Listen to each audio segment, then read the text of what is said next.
Canines are our passion. They are our addiction.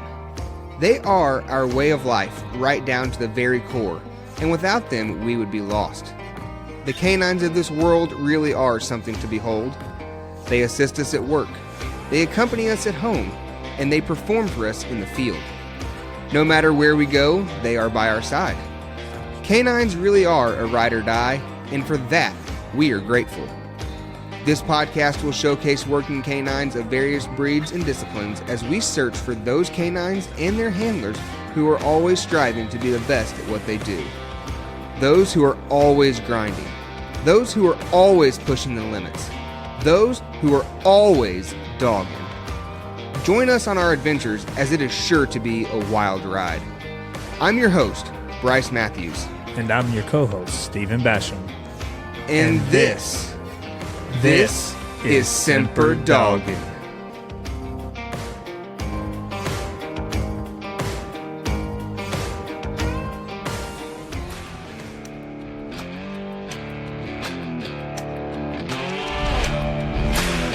The Semper Doggin podcast is proudly presented to you by Froggy Bottom Outdoors. Froggy Bottom Outdoors is the newest outdoor and hunting supply, habitat management, and livestock feed provider in the Midwest. With a wide variety of products, a unique business model, and a dedicated team of individuals who are eager to provide their customers with an unparalleled shopping experience, you will not have to search any further than Froggy Bottom Outdoors. With brands such as Garmin, Yoder Nylon, Banks Hunting Blinds, Razor Hunting Gear, Purina Mills, Kalmbach Feeds, Anuksha, Real World Products, and many more, Froggy Bottom Outdoors has you covered from the farm to the woods. Visit FroggyBottomOutdoors.com today and follow them on Facebook to see how they can help you. Not finding what you're looking for online? No problem. Feel free to give the store a call at 765-330-2098. The team at Froggy Bottom Outdoors is excited to get to know you and would be glad to answer any questions you may have. Welcome back to another episode of the Semper Doggin podcast, guys. I am your host, Bryce Matthews, and tonight I am joined by your co-host, Mr. Stephen Basham, and our brother from another mother down in Claxton, Georgia, Mr. Kaleb McDonald. What's up, fellas? How's it going? How's it going? Another day. Basham, you sound a little tired. Yeah, so I went to a hunt last night, and kind of afterwards, you know me, I can never go to the house on a bad note. So I think I rode in about 2 a.m. and 5:15 the alarm went off. So I'm just glad to see you're back hunting again. Oh, shut up. He took a hiatus.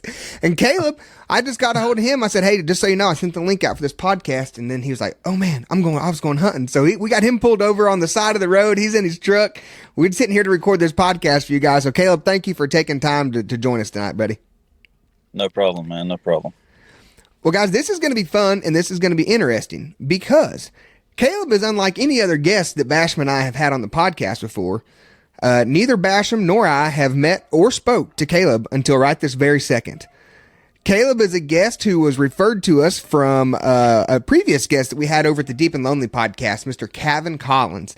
And Kevin reached out to me earlier this week and he said, I got a guy you need to get on the podcast and sit down and record with. He said he's got a super cool story. He said his name's Kaleb McDonald.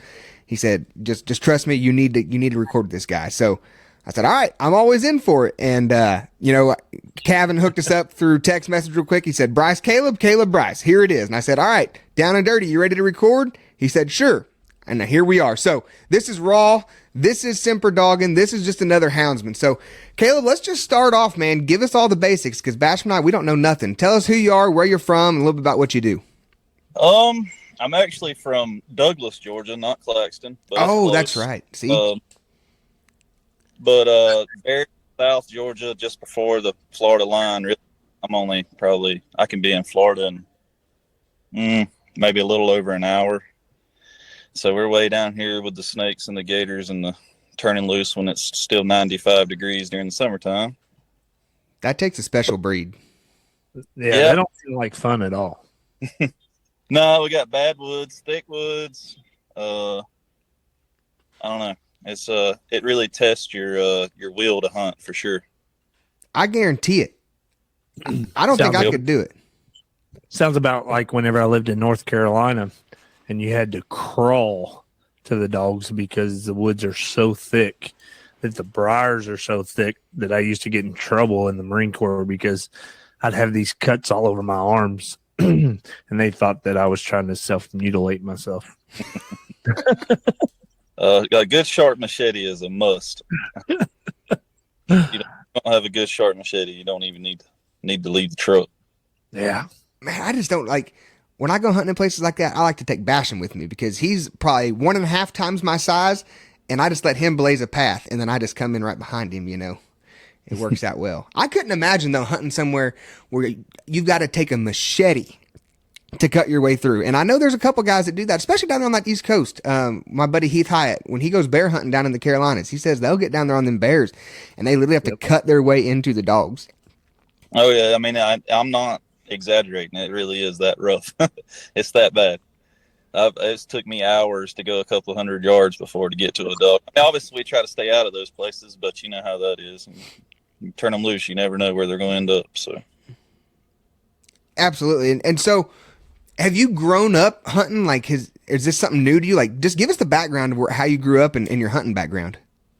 Always been big hunters, but never coon hunters. Nobody in my family coon hunts. My dad has been a firefighter for probably going on 30 years now, and there was a guy working at the fire station that was coon hunting, and just got linked up through him and started going a little bit. That was probably, I'm gonna say, shoot, it's probably been close to 15 years ago. And then I may have hunted for 2 years or something like that with him, and just quit.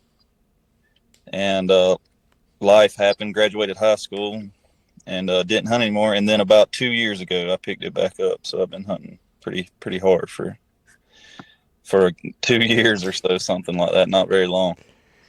Not very long. I probably have went as much as most people that have been hunting for 10 years. I don't take many nights off. I love it. Basham, can you relate with that whenever you're actually hunting? Easy now. Easy. Yeah. I'm kind of like him in the sense of when I get on a roll, even on the nights that I don't want to go, I go. So, you know, I'll be like, man, I'm not feeling good. It's kind of like tonight, you know. I said yesterday, I said, man, I'm tired. I'm not going. And then I went last night. And then at work today, I'm like, man, I'm not going. But most likely, I would say, as soon as we're done recording this, I'll probably step out back, put a collar on a dog, and cut one loose. I got a few things that happened last night that I'm not too happy with. So I can't, in my head, I can't sit here in the house knowing that there's an issue that I need to fix. Yeah. Oh, yeah. My dog's hurt, and I just happen to have a puppy at the house. So I'm literally just going to walk it through the woods. Is how bad I have it. So I got you. You ain't messing around. You got it bad. Yeah, I got it bad. I do. You got it bad. So what kind of dogs are you hunting right now? I hunt a male dog for Cecil Pittman. He lives down here close to me. Done a lot of winning back in the day. Hall of Famer, just getting a little older, and had a good dog and asked me if I wanted to hunt it. And anyway, he's a big old male dog out of Cuz. But he's done a good bit of winning. I like him. He's fun to hunt. How old is he? What's his name? Satilla River Switch. He's he just turned 5, I think, is right. So he's in his prime, hopefully. That's when I like to get dogs, if not a little older. Basham would tell you, I like them geriatric dogs. Yeah, I'm not a puppy fan myself. I don't have the patience for them. No, I don't like puppies. They get on my nerves. But I like, typically whenever I'm looking for the next thing, I'm looking for like 13, 14-month-old pup that's not been messed with. Somebody that bought a puppy saying, hey, I'm going to train a dog or I'm going to do this. And then they just let it sit in the pen till it got about 13, 14 months old. Those are the ones that I like. You've done pretty well with those too. I mean, you can get those dogs and get them cranking and then turn them around and make a little cash on them. I mean, you've done a good job with those dogs. Remember though, Caribou Casey Lou. Yeah. Yeah, she was a good one. Bryce was a little frustrated with that one. So Basham calls me. He says, hey, he said, I got this dog. We're going to story time here for just a second. He says, hey, I found this dog on ProHound. He said, it ain't very much. He said, I'm thinking about just buying it, but really don't have the kennel space for it. And I really don't have anything to do with it, really. He said, it's just a good buy. He said, do you want to hunt it if I buy it? Yeah, whatever. That's fine. Send it over. And I'm not a pup guy, and I know this, but at the time I didn't have much to hunt. So I got this little Jip, and I took her out, kind of same thing, just kind of walking around. She didn't know much. And I actually got her to tree her first coon. I could remember the woods. I remember the tree. Like, I was like, oh yeah. And I sent Basham this video. I'm like, she treed a coon. But she was a quarter strike dog. Dead silent. Dead silent. And I get bored with stuff like that. I don't like to just sit in the woods and not hear nothing. Like, I like to hear what that dog was doing, picking around here, moving here. Oh, the track's getting hotter. Wham, bam, thank you, ma'am. They rolled up on the tree. That's what I like to hear.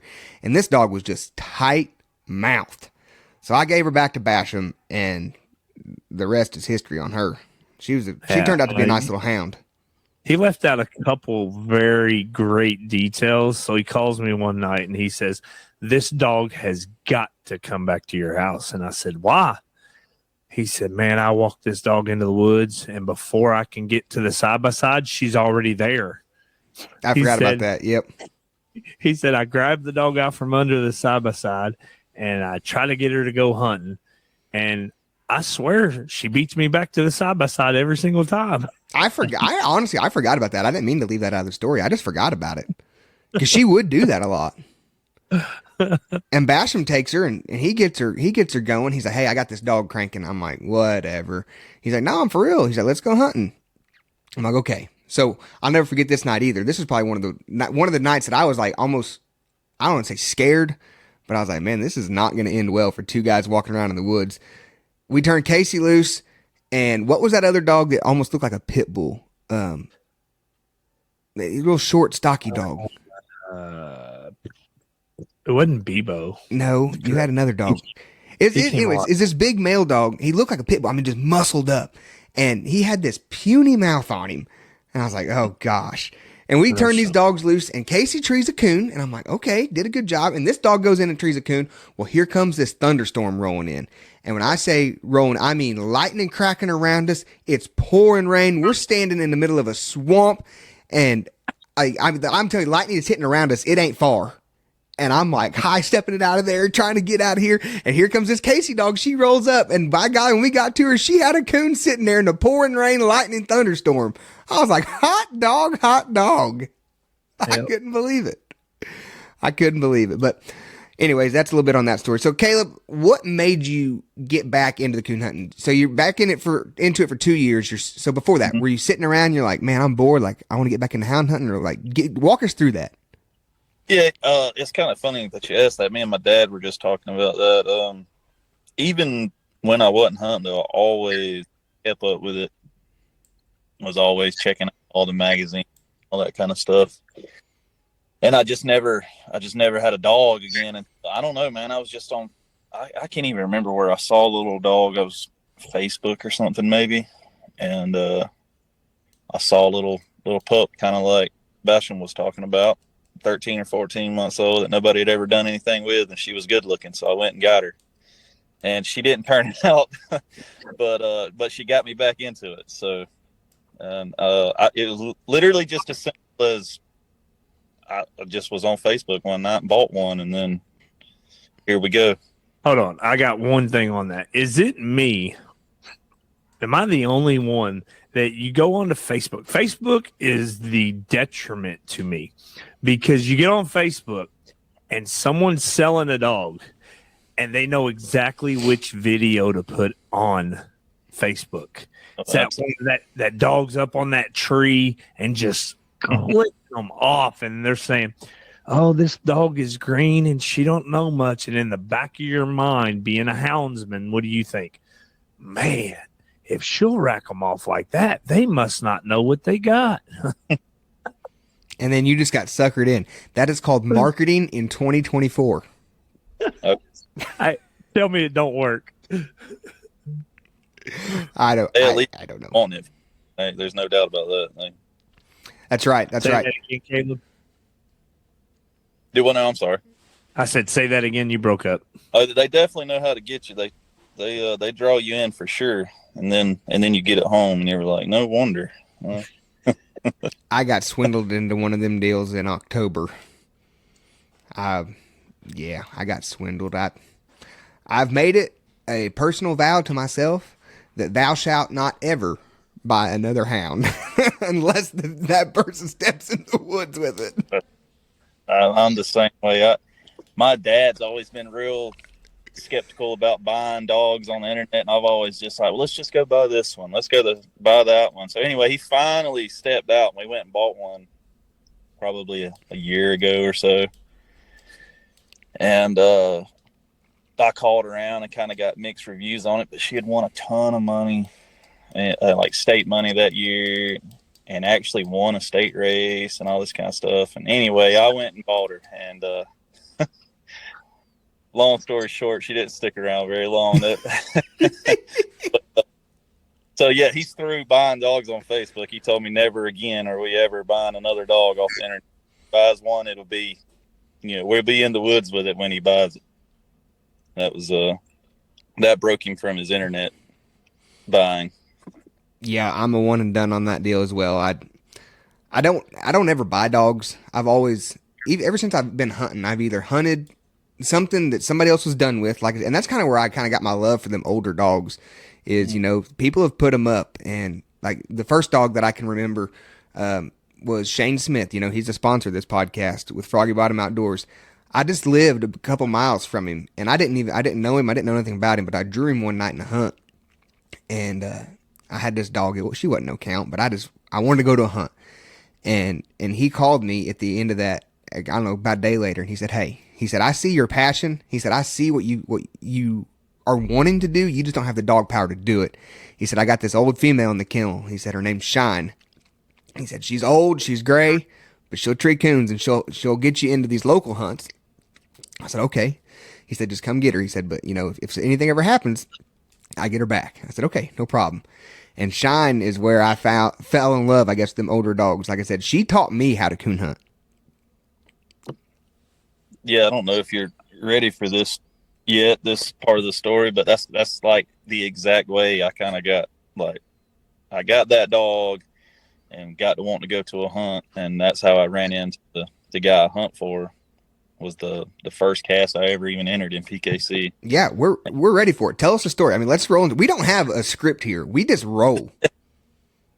Yeah, I had a dog, like I said, that wasn't worth going to a hunt, but it's $35. What the heck, And I go, and I really and truly, I should have won the cast, but I gave it away. But anyway, Cecil Pittman, he's legend around here anyway, and I've always heard about this guy keeping up with coon hunts and all that. So of course I go to the first hunt I go to, I draw him, and I'm scared, intimidated, all the good stuff. And anyway, he beats me, and after the hunt he said, "Hey man, you want to go pleasure hunting?" I said, "Sure." So we go pleasure hunting, and he basically the same story you just gave. "Hey, I got this dog. I can tell that you're really into it, but what you're packing ain't going to cut it. If you want to come get her, be at my house tomorrow, you can come get her." This guy, and he doesn't know me from anybody, So anyway, I go meet him, I get this dog, and the rest is history. I've hunted for him ever since, and good thing, because I don't know that I could ever raise anything up to on that level or whatever. He's got some really nice dogs. Well, isn't it crazy how life works and stuff like that? Like you said, he didn't know you from Adam, And it was the same way for me with Shane. Shane had never met me. He didn't know anything about me. And, it's just, I don't know. I guess I haven't been in that position yet where I've been able to look at somebody and say, hey, I can help you. And maybe I'm just not at that point in my life yet. But, Shane did that with me, and Cecil did that for you. And it turns into so much. It's crazy how this works. This was probably 6 or 7 years ago now that this happened with Shane. And, met the guy at a local hunt in Hartford City, Indiana. Found out that we just lived a couple miles apart from each other. Hunted his dog for a while. And then I moved back down to Southern Indiana. And he and I just stayed in contact. We were just buddies. And we've always just got along so well. And then he joked around with me, I don't know, a few years ago. And he said, one of these days, he said, you're going to come work for me. And I was like, ain't no way I'm going to come work for you. I said, first off, I live 4 hours away from you. Like, I live down in Southern Indiana. You live in Northern Indiana. I said, I'm not moving. Like, I have no desire to move back up there. I moved to Northern Indiana once, and I ain't doing it again. I said, I don't like it up there. And second off, like, I don't really know about working for a friend, that has its own weird issues sometimes. And I just kind of blew it off. Well, guess what? Me and Basham come up here to a world hunt, and on a whim, run into my now future wife. Met her up here at the world hunt in Northern Indiana. Didn't think anything about it. I still live down south, and I lived down south for the first year that I knew her. And I come up here just about every other weekend, and she'd come down there. Well, guess what? Guess who's living in Northern Indiana again now? Bryce. He's back in Northern Indiana, and it's much better now because I enjoy the people that I'm with. But even when I was living up here, I was still working for a company down there. And Shane's like, he said, part of the puzzle. I remember he texted me one day. He said, part of the puzzle has fell in place. He said, you now live in Northern Indiana. And I blew it off, and I lived here for a year. And guess what? Now I'm working for the guy. And it all started with a guy who saw a younger kid, you could say, early 20s, who didn't have a coon dog, and he could help out. That's where this whole thing started. This has been 6 years in the making. You know what the common occurrence to that is, don't you, Bryce? I don't. Fill me in. See, when you get to the age where you're not physically capable to really walk to all the trees, when Shane's getting up there in the age, he's gonna kill you. It's kind of hard. He hops out of that truck, and out pops the little walker with the tennis balls right in front of him. He needs to find a younger guy like yourself to chase his hounds. Oh man, he's gonna kill you when he hears this one. But it's just funny, Kaleb. It's funny how that works. It's kind of the same story. And these dogs take us places that I don't know any other animal really could. And the people that you meet, it's great. Yep. No, at the time too, he was hunting for Ike Graney back when he had 970 handlers. But he had a bunch. Hey, and it was cool because it, like, when I got started with him, I literally had been hunting for a few weeks again at this point. And but the learning curve, he shortened it a lot because I was always around really good handlers. Like, as soon as I started hunting with him, I'd go to Ike's and we'd hunt, and I'd be, hanging out with Ward and Weed and Duel and Oliver and all those guys, and just being around them, obviously it shortened the curve. It don't take long getting beat by guys like that. If you got, half of a brain, you'll start kind of figuring out, like, hey, I need to start doing what they're doing. So that it helped for sure. And I've been real blessed when it comes to that. I got to get around some good people quick. Yeah, you talk about those handlers, and really, if you just look in the competition side of things, like, they really are elite. They're at the top of the list.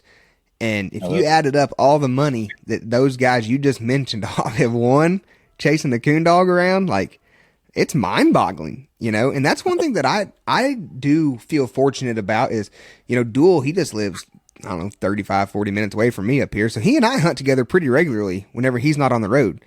And, he's always keeping 3, 4, 5 good dogs in his kennel. They're usually Ike's. But to get the chance to pleasure hunt against those dogs of that caliber who are winning on that level, it really gives you a benchmark for the dog that you're toting. And it shows you what you need to do to be there. And like you said, if you got half a brain, you'll pick up on a little bit of it, you know? Yeah. Yeah. It was crazy that I didn't have to go through all the, pretty much, I mean, which I don't get me wrong, I've had my fair share of them, but I didn't have to go through all the trying to figure out how to raise a pup and hunt a pup and doing it wrong 100 times. Like, and really and truly, I probably missed out on certain things because of that, but I just kind of got thrown in there with good dogs right off the, and that kind of, I guess it's good and bad, but I've enjoyed it. So it's a sink or swim type deal, you know? Yeah. Ruined. Yeah, and that's what's bad. As I told Cecil the other day, I said eventually, I'll go to losing way more than I'm winning or whatever, and you'll fire me, and I don't know what I'm gonna do then. I'll be up the creek without a paddle for sure. I've always wondered how that works. Like competition coon hunting, and Basham, you might be able to chime in on this and more than I have, but I'm just gonna throw out my thoughts here. There's no guarantees in competition coon hunting. You can be on your game, your dog looking great Monday through Thursday, and when you go to a hunt Friday and Saturday, you might just catch a bad lick, 2 nights in a row. And if you're playing at the level that, a lot of these guys are playing at, where they're spending $2,500 to $6,500 in an entry fee, to catch a bad break is not just like, oh man, I lost $35 tonight. Like, that's several $1,000s. And if you're a handler and you're putting in all the time, you're putting in all the effort, and you're catching these bad breaks, like you said, you go on a losing streak for a month, 2 months, and you maybe only win, 2 or 3 casts out of the 8 or 10 that you enter. It don't take anybody with no brains to figure out you done lost a bunch of money, and that's coming out of somebody's pocket. And so at what point is it like, I guess I would say like the owner. What point are you as the handler going up to that owner like, hey man, I understand, I'm sorry. And if they cut ties, like, do you just have to understand that? Like, is there guilt? Is there animosity? Like, these are the things that go through my brain. I don't know. Like, maybe you two can answer that, but that's my thought process. What is your guys' thoughts or answers on that? It's a case-by-case situation. I think I speak for many of the guys out there that have hunted for other people. Every single person I've hunted for is different. I think when you're talking about the level that what we're talking about, Duel and Michael Ward and Weed and all of them, I think there's a level of respect that goes between the handler and the owner, to the point of it's more than just the owner spending money. It's about, it's kind of the same thing as if Shane, you being a salesman for Shane, if Shane sends you out on the road 14 days in a row to sell something and you don't sell, he sees the work that you're putting in. Yeah, you're not getting the results right now, but he's got the belief in you that eventually that hard work, you'll see the results of your hard work and it'll come back around. And I think first and foremost, we all know that the owners of these dogs, unless I wouldn't even say unless you're just, going to a lot of them, but the owners of these dogs, they're not out for the money. They're not. They're out because, a bass boat costs $100,000, good fishing rods cost thousands of dollars, race cars cost this, demolition cars cost that, horses cost. Everybody's got a hobby, and this is their hobby.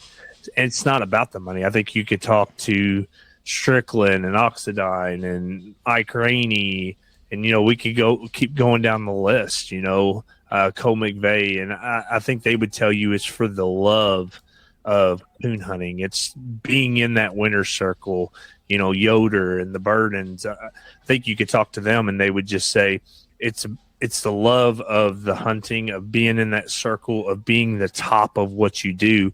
It's not about making the money, because I don't think no matter what, you come out ahead.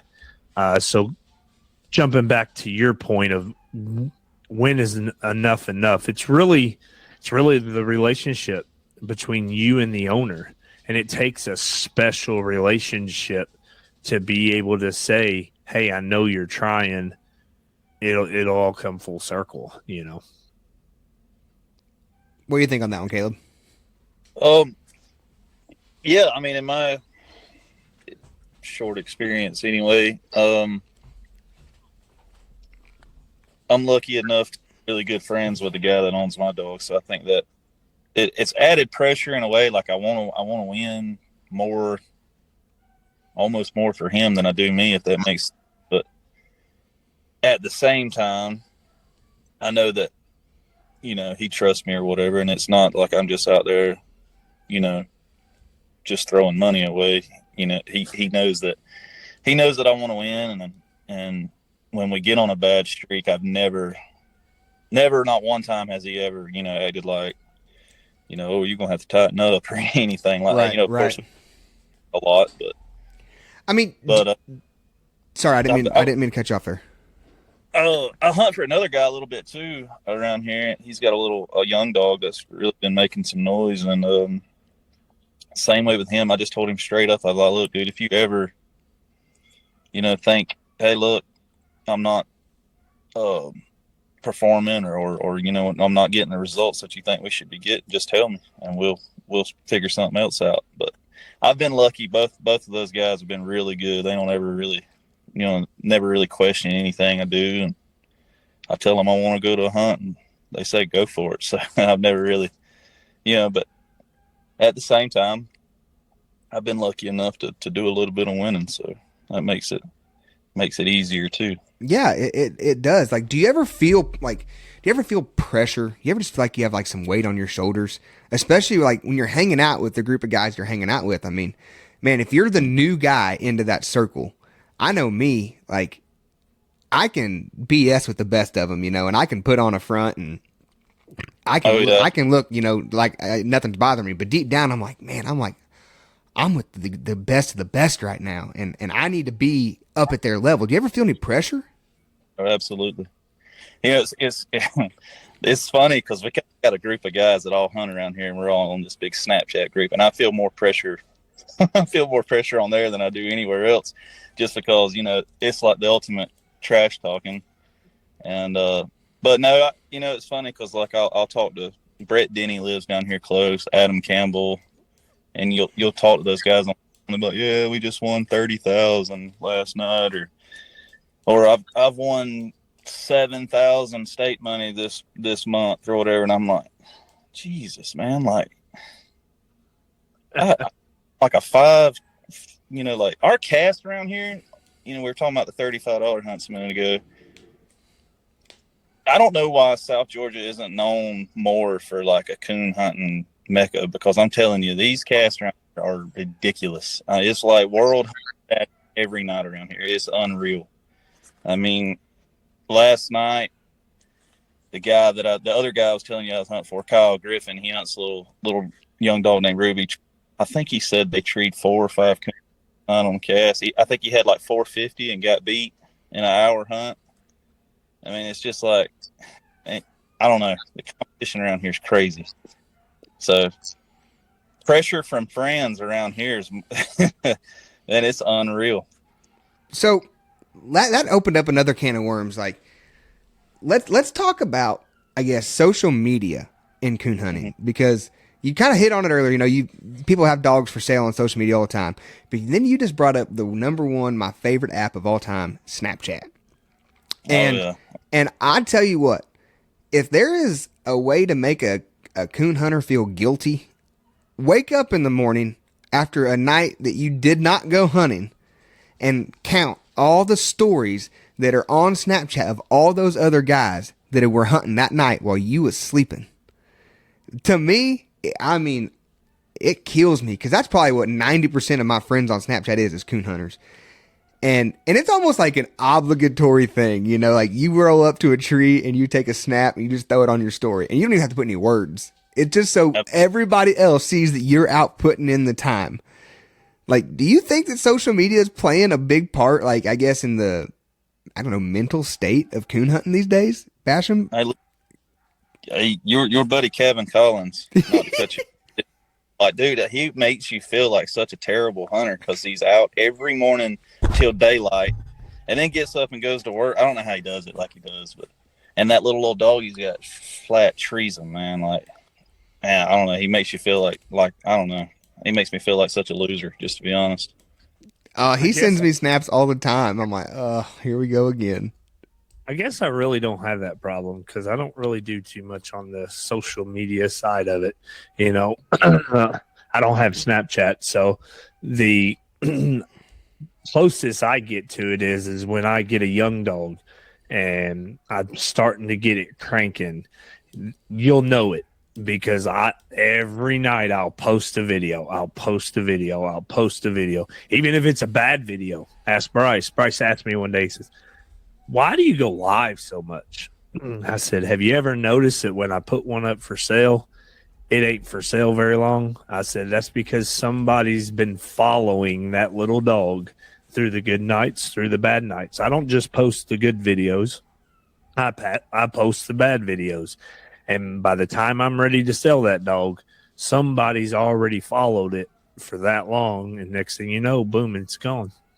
So that's pretty much the closest I get to social media playing a part of my hunting. So, man, this is like, I got so many things that are just rolling off the top of my head. Like, I love stuff like this because there's no plan. I mean, it's just rabbit holes. So, like, spinning off of that, I'm hunting this little dog right now, Wheels, right? Jeremy Jones owns him. Jones has hunted for, you know, Roger Shable and all those guys, Russ Beller. Jones he's hunted for some big name guys and he's had some big name dogs and he has sold some dogs that have went on to do a ton of winning. But Jones doesn't have social media of any kind. He doesn't have Facebook. He doesn't have Snapchat. And he's not a super old guy, you know, mid-40s. So, but that guy, I could call him right now and say, hey, what's the scoop on such and such dog? And he will have the scoop. Or he'll be like, hey, I'm getting ready to sell this dog. He's like, yeah, I've already got a buyer lined up. He's like, you know, big money. I'm like, how do you do it though without being on, like, how do you do it? And he's like, connections, man. He's like, I'm a well-connected individual. And so that, I mean, to me, it's interesting to me that I would almost 100% rely on social media, on videos, on pictures, on all that to sell a dog or to buy a dog. And there's guys who are out there who are still doing it literally through their network. Like, that's interesting to me.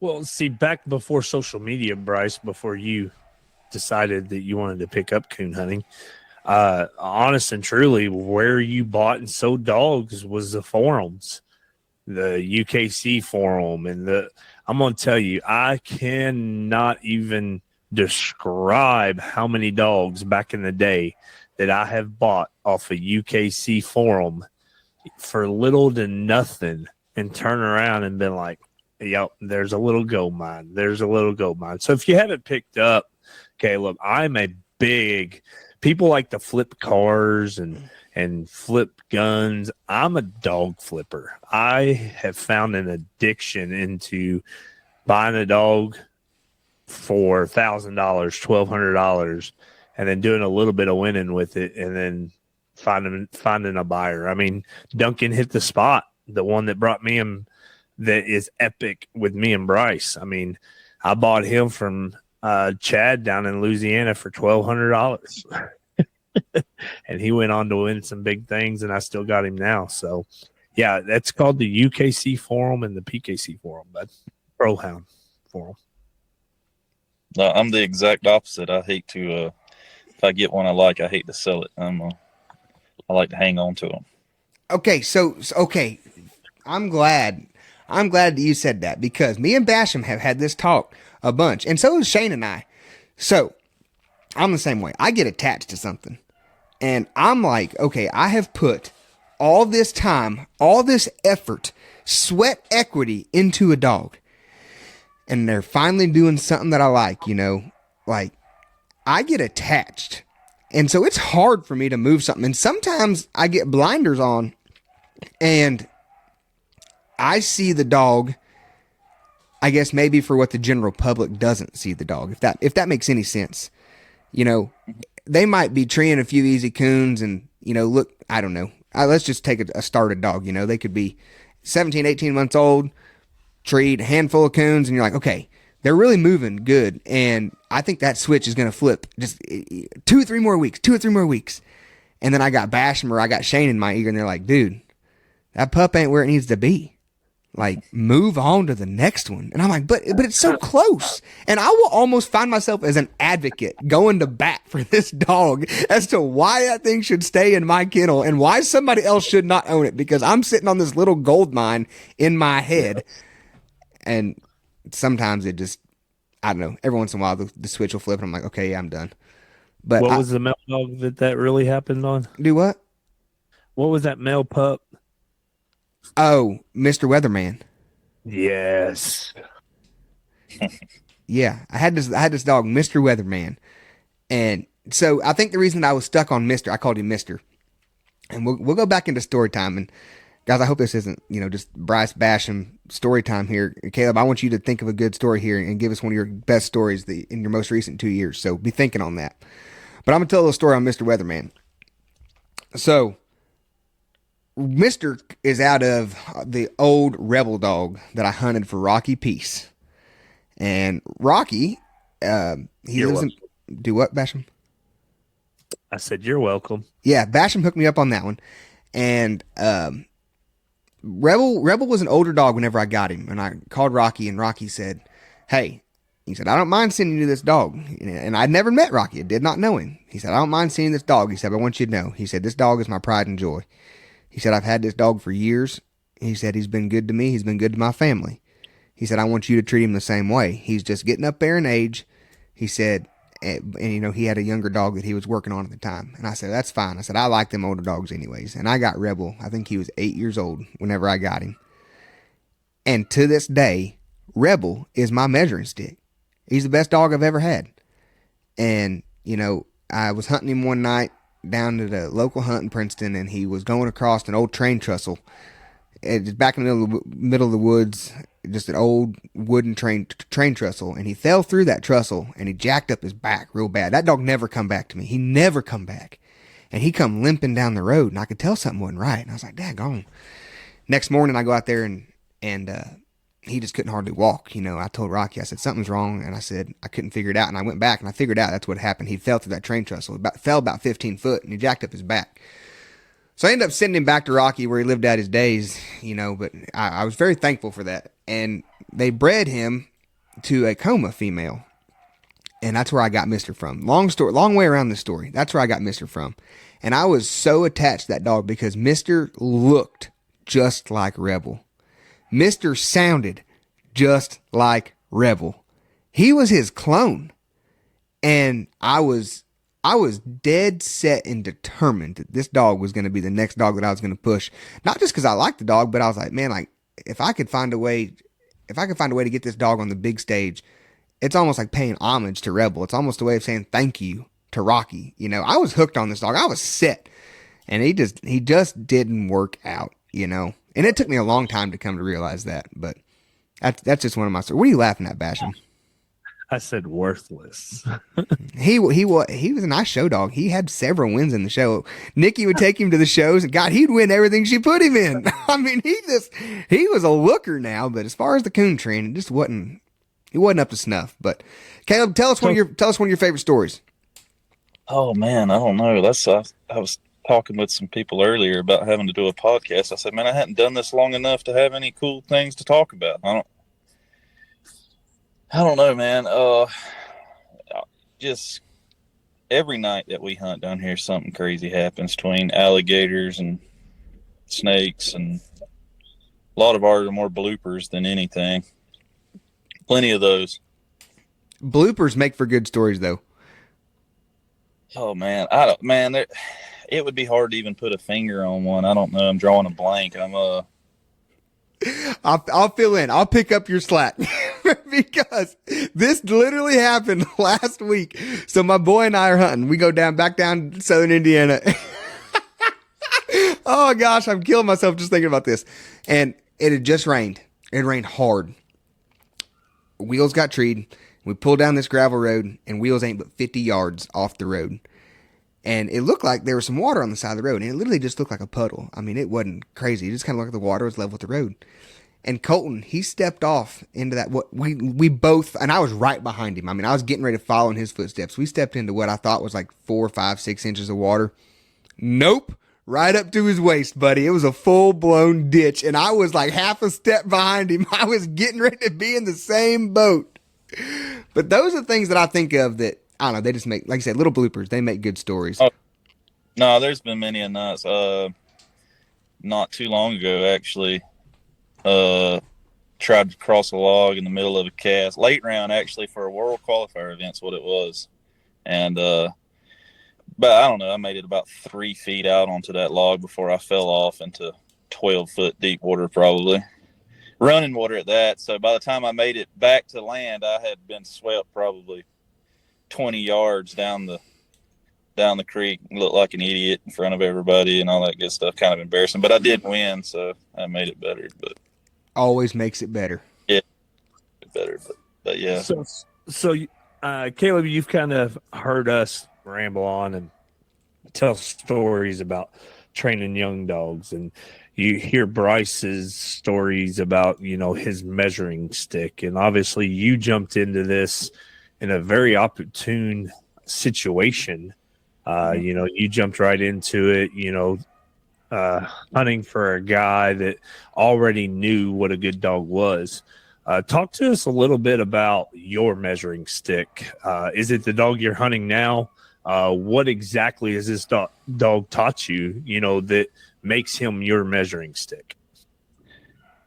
Yeah, I would say that he's probably the measuring stick. When I first started, years ago with the guy that I was telling y'all about from my dad's work, he had a blue tick that was super, super accurate dog, and I can always just remember like every tree we went to had a coon. Like, obviously I know she missed some, but it just seems like, memory. Every tree we went to had a coon. So I always, like, when I start back, I'm gonna have a dog that's gonna have a coon, and Switch is pretty good about having his coons, but he moves around so good, and he stays out of trouble, and he's not anything flashy, but he's just solid, and that's kind of what I like in a dog. So everything. I've been kind of looking for a young dog just to have something, and man, it's just hard to find something that measures up, just because it's so easy because I like to hunt one dog. It's so easy to go out there to the pen and just pick him out and leave the pup standing there, because I know what he's going to do, but. Oh, that's where we're different. Ask Bryce what I take with me whenever I go to the woods. He pulls a dog trailer, Kaleb. He pulls a trailer.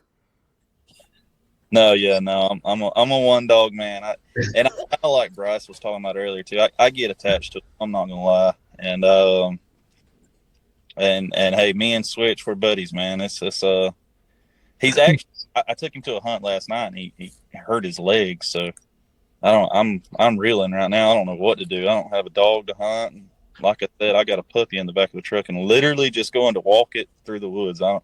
Who knows what's going to happen tonight? Well, Kaleb, make sure that you follow me on my Facebook page, Stephen Basham. I've always got something. Dude, he looks like the freaking National Lampoon's Christmas Vacation when you go hunt with him. He got this old Toyota. I'm just going to tell a story on Basham here real quick. This has been a lot of stories. But then we're going to get to the main reason why we got Kaleb on this podcast. So you guys, bear with us. It's coming in. Anyways, I pulled up to Basham's house one day. He said, hey, I got a lot of dogs. We're going hunting. I said, oh, boy. He's got this old Toyota. What is it, like an 89, something like that? I don't know. It's old. Got a flatbed on it. Got a dog box. A full-size truck dog box. You got dog on each side. No. I think he had 2 on one side, 1 on the other. 3 dogs in the dog box on the truck. Then he had this trailer behind him that had another dog box. It had like 3 more dogs in it. And this trailer has got a toolbox mounted on it with a solar panel or whatever, so he can charge all of his stuff and all these collars that he's got. And we take off down this road. And at the time, he just put a new engine in this truck, but this engine was struggling. And we're taking off down the road, and I'm in the passenger seat. And I think it took 17 minutes for us to hit 50 mile an hour. And I thought there was getting ready to be a rod coming out of the side of this block, coming through and taking out my ankles or something. And I'm like, we are loaded down with dogs. We had dogs across the country. We ain't had no side by side. We ain't have no four-wheeler. I'm like, oh my gosh. And I was like, no. I told him, I said, Basham, from here on out, we go hunting. I said, I don't care if you bring 1, maybe 2 dogs, but that's it. Because I'm bringing at least 1. And that's 3 dogs is plenty to hunt. But this man will take a trailer. You ever want to see a circus? It's I think him. that night we walked 13 miles. Me and Bryce did. It was ungodly. It was ungodly. But, all right, so Kevin Collins got a hold of us, and he said, hey, get a hold of Kaleb. He said, you got to hear his story. And he said, the reason you need to talk to him, he said, he just started hunting a couple years ago, and he just won a pretty big hunt. So, Kaleb, tell us about this most recent hunt you just won down there in Claxton, Georgia, which is where I got screwed up there in the intro. So, you just won a hunt in Claxton. Let's walk us through it. I don't know if y'all are familiar with Curtis Todd. He runs that club there in Claxton. He's I think, what's that name? Darlin. He hunts the Darlin, an English female. I think she's pretty high up in the breed race every year and all that kind of stuff. Nice dog. But anyway, he'd been contacting everybody about maybe doing a little bit bigger hunt for us down here in the South, because we really don't have, if you look real hard and don't mind driving, you can find a $1,000 Pro Classic or something that you can make it to. But other than that, that's about it for us. We don't really have any bigger hunts. But anyway, so he come up with this side-by-side hunt, and 48 dog Pro Classic, and everybody around the area jumped on it or whatever and filled it in like a day. And I actually didn't even have an entry. And I had a buddy that we actually were just pleasure hunting one night, and he said, man, I'm not going to make it to that hunt. And I was like, man, what in the world? He said, I got a wedding coming up and I'm not going to be able to make it. I said, well, I'll tell you what, I'll get your entry. And I was actually going to Florida, was going to hunt the state hunt, handle a dog for Ike. And anyway, I decided, I'll stick around and hunt this hunt. And I don't know, every time I got to switch, he'd have a coon. So we ended up winning it. He looked really good. Terrible weather. We've been flooded for a couple of weeks now. So was it a 2-night hunt? Like, was it a Pro Classic split over 2 nights? It was a 2-night hunt. It had to win, obviously, early and late Friday, and then the final 3 was Saturday night. So walk me through that final cast. Like, are you nervous going into it? Like, do you no, I got this in the bag? It was kind of funny, man. I really wasn't too nervous or anything. I hate to sound like arrogant or whatever, because I'm the furthest thing from that. But on the way to the hunt, my dad called and we were talking or whatever, and I said, man, I just got this. Like, I'm about to go win this side by side. Like, it's not even a question. Like, I just knew I was going to win. And but at the same time, same note, I was actually, the final 3 was the other guy that I hunt for, Kyle Griffin, and his little Ruby dog. They made it in also. So I hunt her a lot, so I know how dangerous she can be. So that was kind of, and I didn't, not to discredit the other guy, but I never hunted with him or anything. I didn't know his dog, but I knew it could be a shootout between those 2 at least. And I don't know, man. It just turns out it was like I said, it's flooded. It had been raining for like 3 or 4 days straight, and I hunt these Okefenokee swamps down here, so I knew mine, was ready for the water. And I honestly, I think that was the difference maker. He don't mind water. He got through there and he treed coons. He looked really good doing it. Basham, did you have something? Okay, you were getting ready to say something. Okay, so walk me through like the emotions at the end of that hunt. Like, I want to know. Like we turn loose, and I don't know. I think if you don't get this feeling, you probably shouldn't be doing it. But until I strike my dog, I don't know that it's nerves or anxiety or whatever. But as soon as I strike in, I'm fine. But until I strike my dog, I'm all to pieces. But anyway, struck 100 out of the truck. He drives in there in less than, I don't know, probably less than 5 minutes off the clock. He's way in there and treed. I tree him in and get there, and he's got a coon. And Ruby actually, I don't necessarily think it was any fault of her own. We just kind of got in her way, and she come back through us and got minused on her strike. She was struck for 75, and man, that took a lot of the pressure off. So like at that point, I just kind of settled in. And anyway, he handled his dog there, so we turned back loose, and the other dog covered switch on that tree. So turned back loose, and of course I'm wanting switch to go lay down somewhere. We got a big lead, and he fires right out there and strikes a red hot track. Only dog barking. I have to strike him for 100. So I'm kind of like, man, I really didn't want to, take 100 strike there. And then shortly after that, we start tightening up on dogs. We stop and listen, and the judge kind of looks over there at me, and I'm thinking, man, I just can't hear him. But sure enough, judge hears him, puts the 6 on me, starts stationary. So then the nerves really are working, because I'm sitting here 225, and I could give it, everything, all my whole lead right here, I could give it right back. But get in there, and he's got that coon.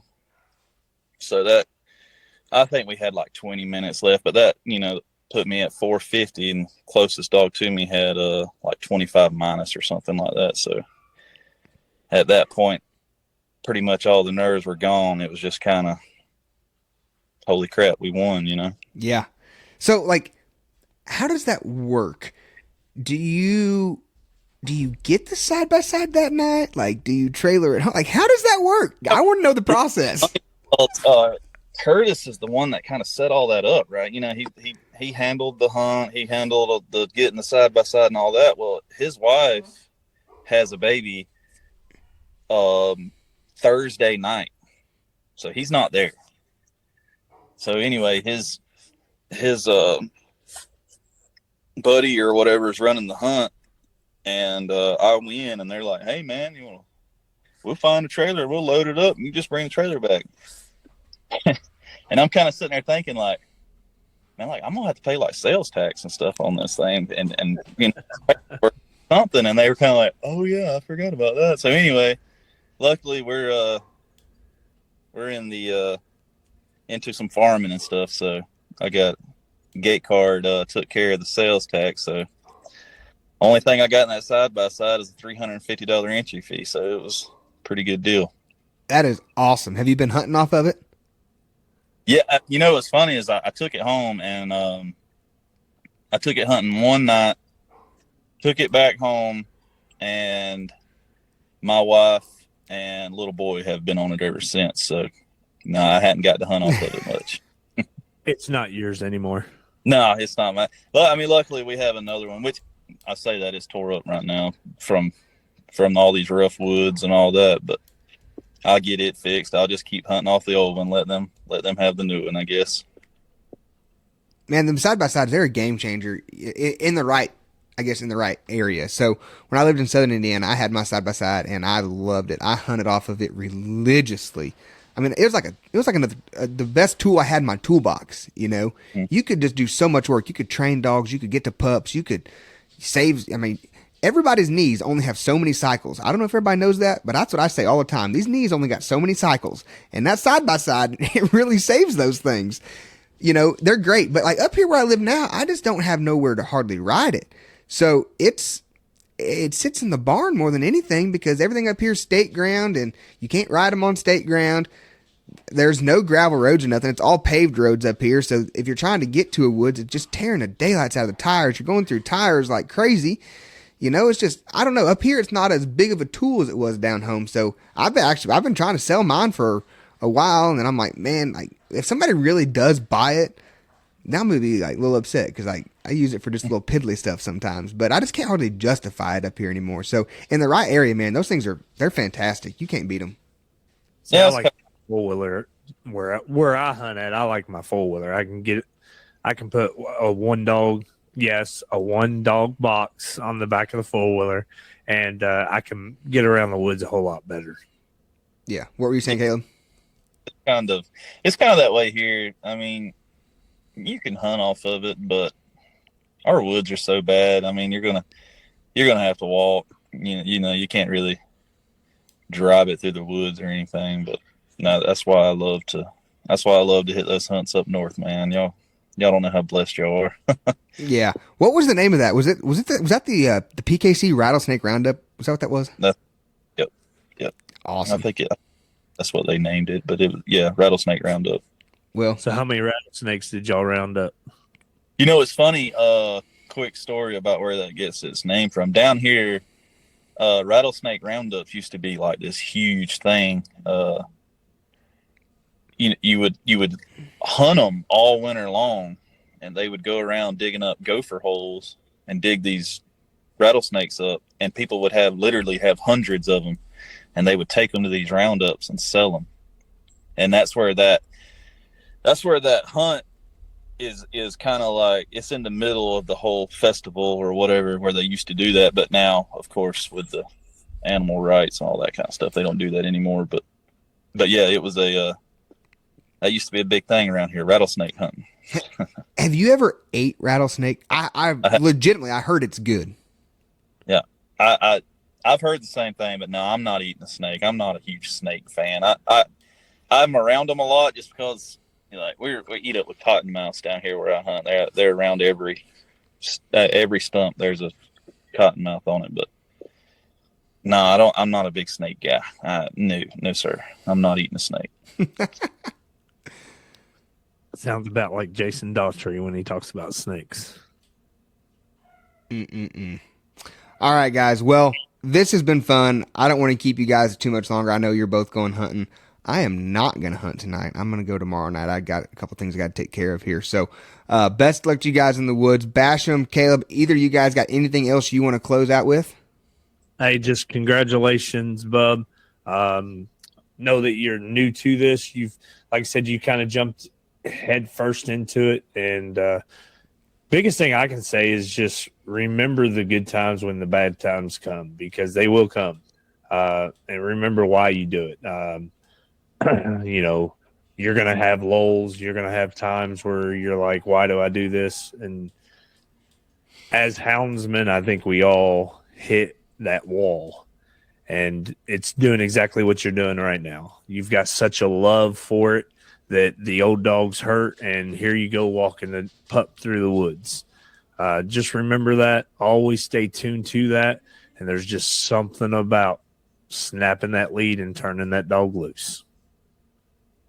Oh yeah. I know it's. I've been blessed, man. I've got lucky, and I won that side by side, and I turned around that very next Monday and won a little cast right here around the house. And then I think I've hunted in 2 or either 3 casts since then and got my brains beat out. So it definitely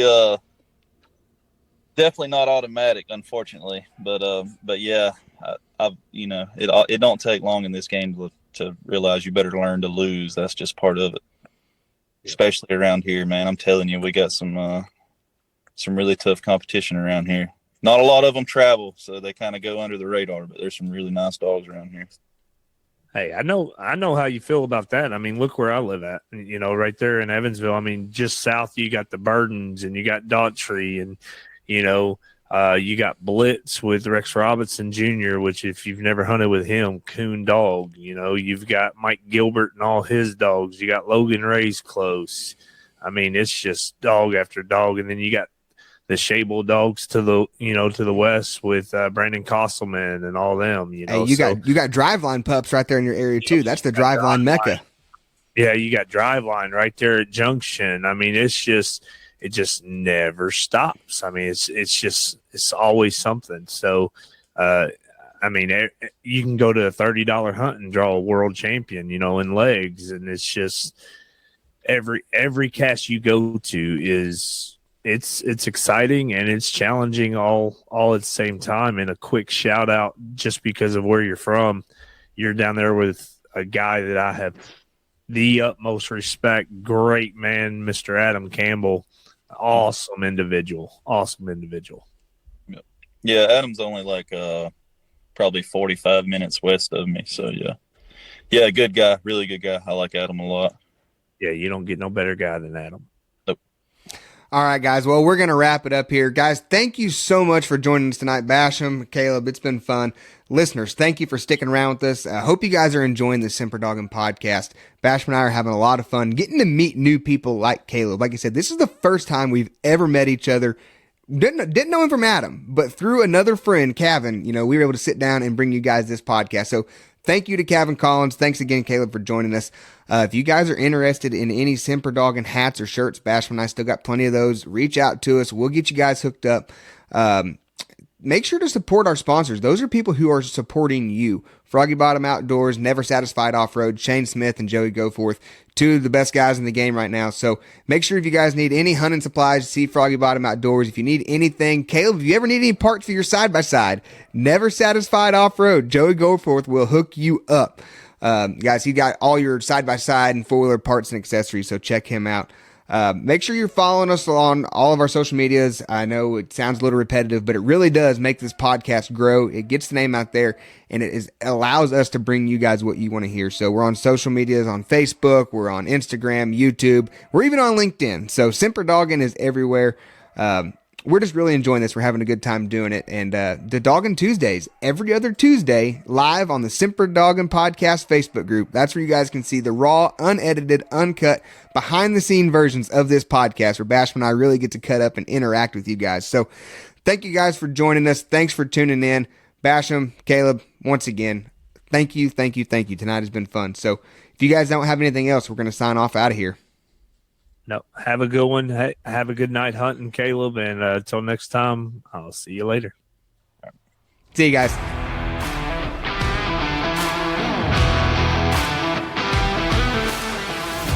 We all know that canines can take us to some wild places, and some of those are only accessible by an off-road vehicle. No matter how hard you try to maintain your ride, something is bound to break on one of your adventures. When you find yourself looking for replacement parts, or maybe even a few upgraded parts to further try and prevent a breakdown, look no further than Never Satisfied Off-Road. Joey Goforth is the proud new owner of Never Satisfied Off-Road and is ready to serve you.